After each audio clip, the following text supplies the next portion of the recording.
Abyssal Murmurs.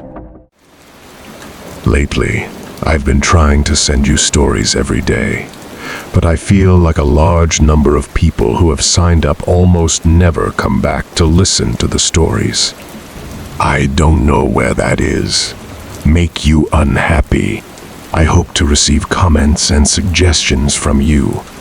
And if you find the video good, please give me a like to give me more motivation.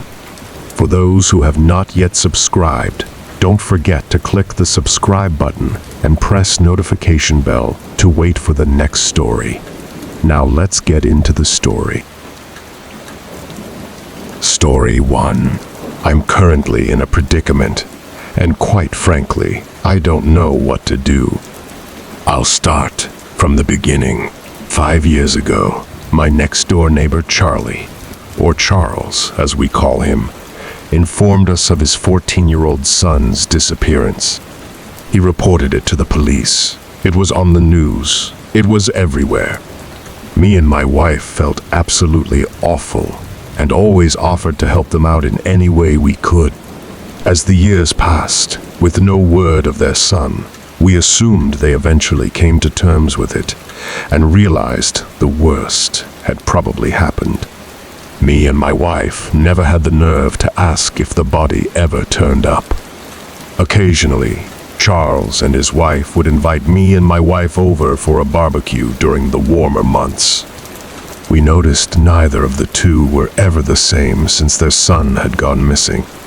Charles' wife, Kathy, was always quieter and more reserved, and Charles just seemed more awkward and nervous, both understandable to a certain extent. Fast forward a couple of years later to just last week.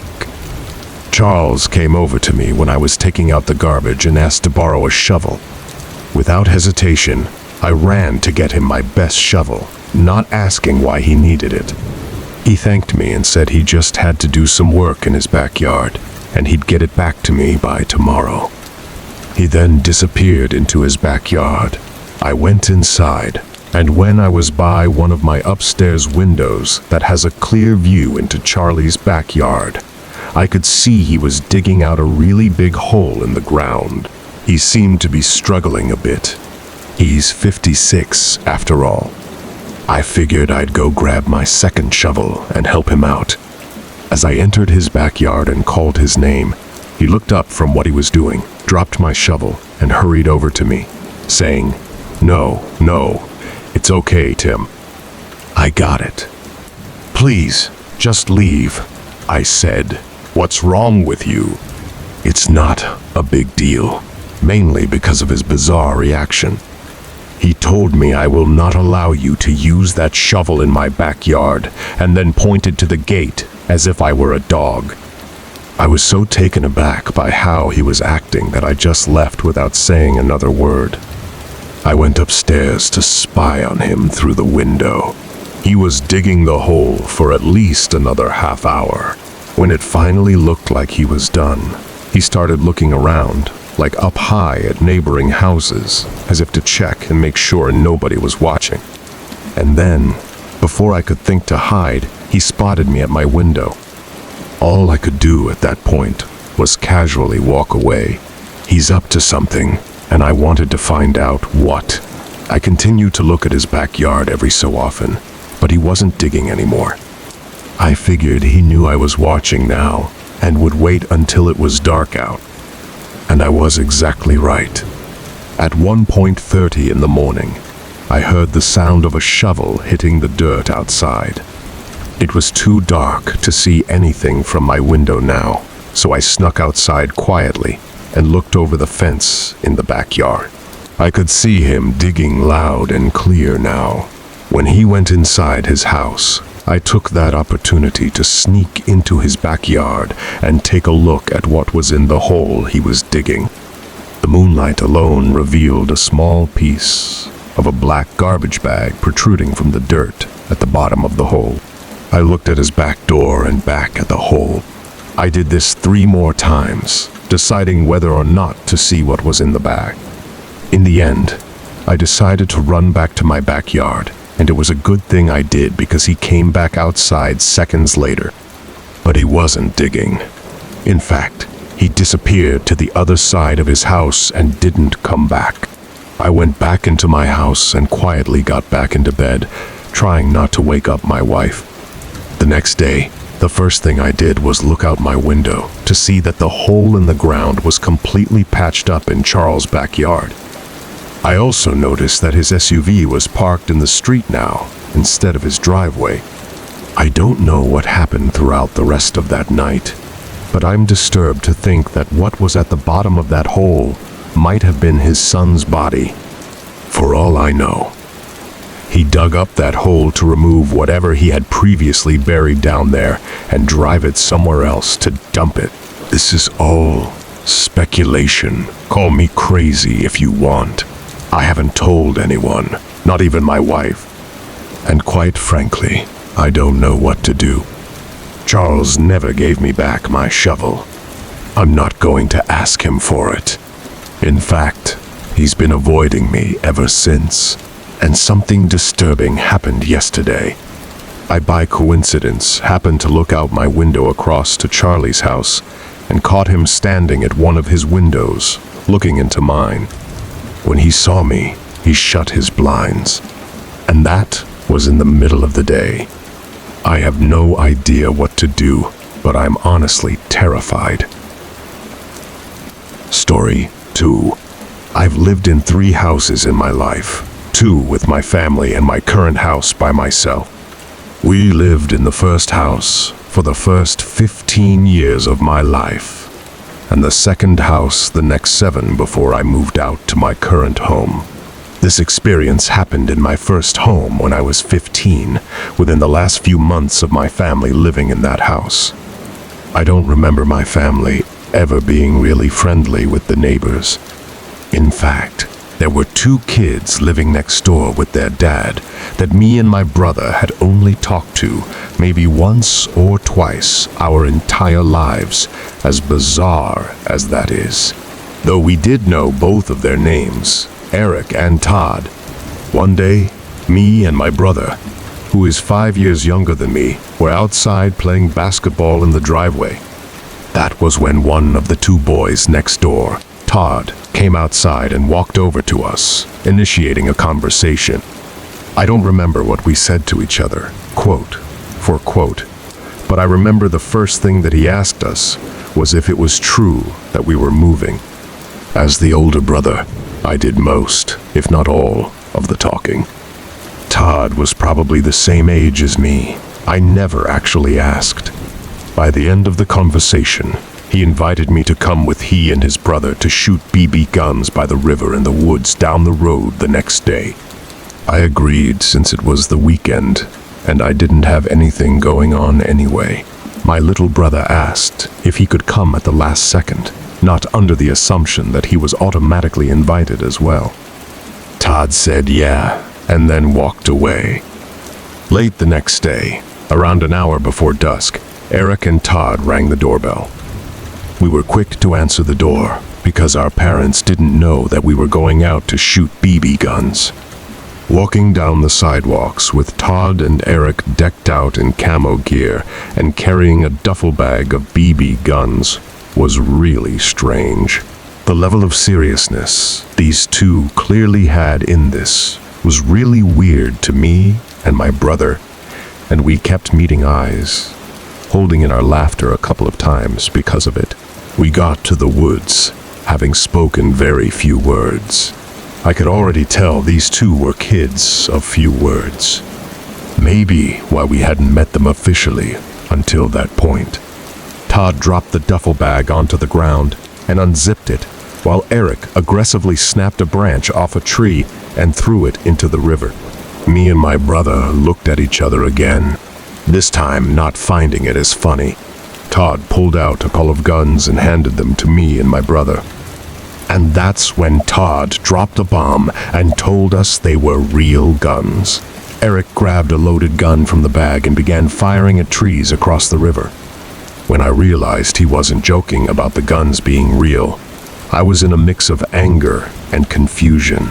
I grabbed the gun from my brother's hands and place both of them back in the bag. I told him we weren't comfortable with this and had to leave.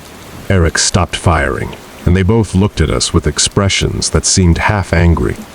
One of the two boys yelled a curse word at us as we were walking away. I always had a feeling these two were bad kids, but this confirmed it. I told my brother not to speak to them anymore for the remainder of our time living there. We told our parents at the dinner table that night that they were really weird kids, but we didn't mention the gun thing. I woke up that night to a breeze of cold air hitting me in the face. My window was open all the way. I felt something hard press up against the back of my head as I was looking out the window, and somebody behind me going. Somehow I didn't scream or jump. I just stayed calm. I was able to understand what was going on surprisingly quickly.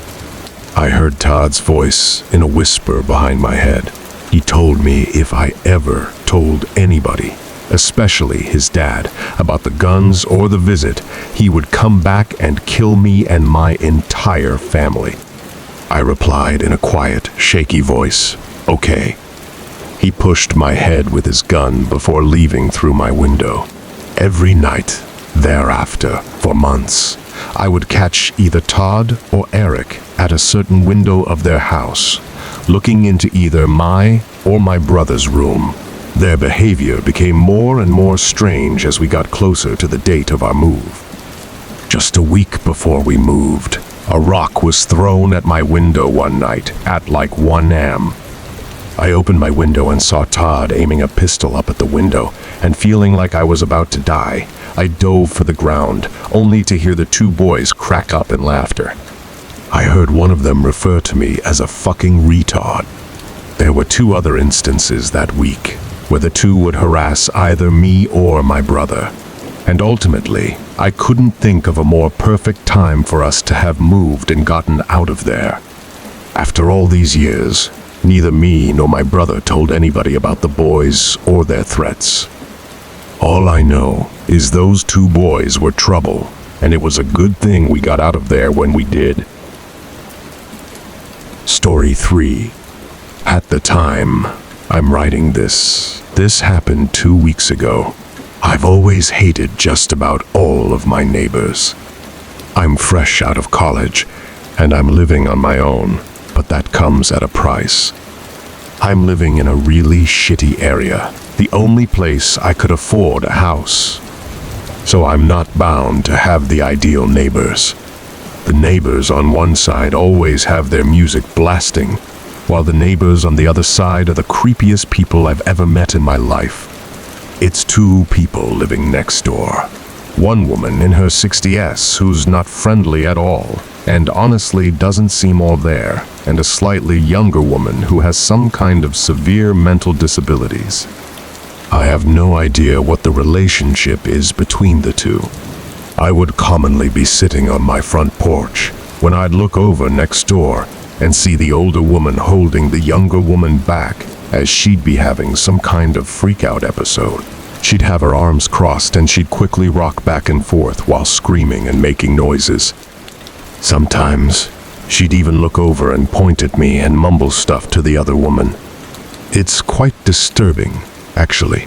Sometimes, I even go inside when I get too uncomfortable. Anyway, it was a night like any other. I had to go to bed early for work in the morning. However, the next door neighbors were making an unusual amount of noise. I could hear the deranged woman screaming and throwing a fit as the older woman yelled in distress. This went on for about an hour, and I couldn't take it anymore. I marched over to the house next door and banged on the door. The older woman answered and greeted me with a, "What the hell do you want?" I asked as politely as I could to keep the noise down. In response, she raised her eyebrows and tilted her head down, clearly annoyed by my request. Just then, the younger woman entered the living room, screaming, "How dare you!" Repeatedly. The older woman held her back from approaching me and then slammed the door in my face. I had no idea what just happened, but I felt like I didn't accomplish what I came there for.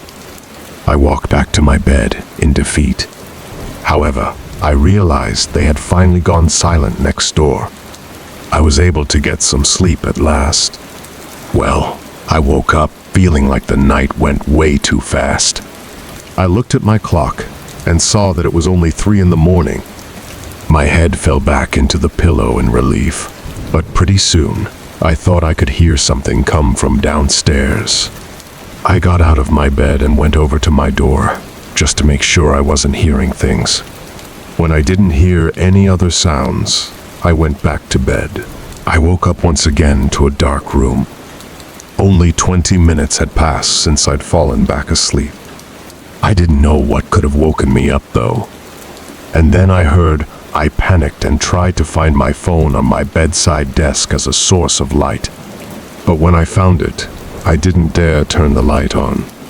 I looked around the dark room in silence, trying to find some kind of dark figure in the room. I looked at every corner of the room, and even though it was so dark, I could tell there wasn't anybody standing there. This time, I heard where it was coming from. I turned to the edge of my bed, saw a black, shadowy circle-like object right at the edge of the wooden wall of my bed. When the light of my phone revealed that black object to be the face of the deranged woman from next door, she screamed like the lunatic she was.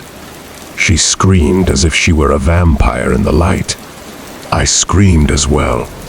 I screamed as I clumsily ran for the door and tripped halfway, looking back to see the woman following me.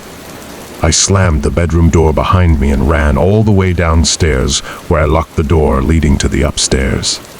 I called the cops as the woman pounded on the door, screaming incomprehensible things. When the cops showed up, I told them the woman lives next door and that she was mentally insane. The older woman from next door came over after hearing all the commotion and spoke with the cops, pleading with them to let her go, but they insisted they had to take her in for at least the night. One of the officers asked me if I wanted to press charges, and as he asked this, the older woman gave me the most evil, hateful stare imaginable. I chose not to press charges, but her stare didn't change. The officers drove the ill woman away, while the older woman continued to stare at me as she walked back to her house. 5 minutes later, I saw her get in her car and drive away. These two still live next to me. I'm seriously considering moving out, because the creepy woman next door makes it clear she despises me, and I've concluded that the mentally ill woman is not only terrifying, but dangerous as well. Thank you for always supporting the channel and welcoming its videos. Wishing you good health, and remember to subscribe to the channel to achieve 1,000 subscriptions.